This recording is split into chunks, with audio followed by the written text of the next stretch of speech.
frontal bone. Now frontal bone is present at the anterior dorsal aspect.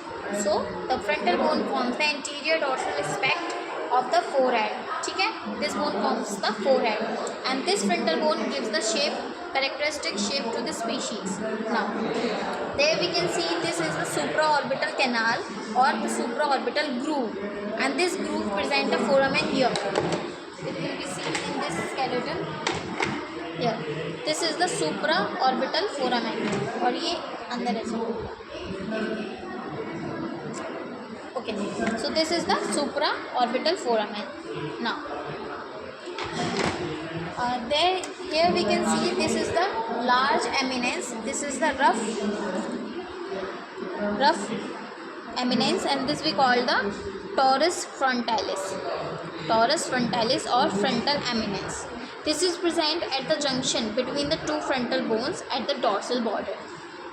Now there we can see from the frontal bone these are two cornual process, and these cornual process are the horns, and there is a core.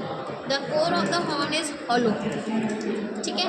Now this cornual process is projected dorsally and at the lateral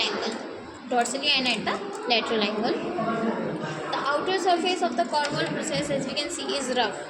The outer surface of the cornual process is rough, and inside it is hollow. As you can see, it is very hollow inside. Now this hollow cavity partially divided by the bony plates. As you can see, inside there are the bony plates inside it, and this hollow cavity of the cornual process communicates with the frontal sinus. We can check it by flowing a water into it. So we are putting the water.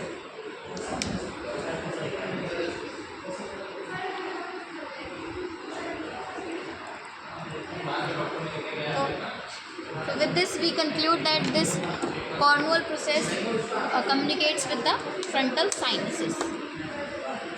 Now the frontal bone also presents the supraorbital process. Now supraorbital process forms the superior part of the orbital rim.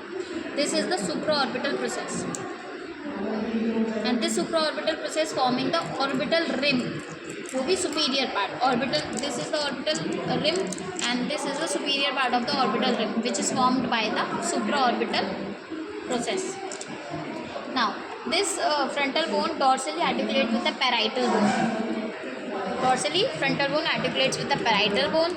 Ventrally, it joins with the nasal bone, and laterally it joins with the lacrimal bone and the temporal bone. This was all about the frontal bone.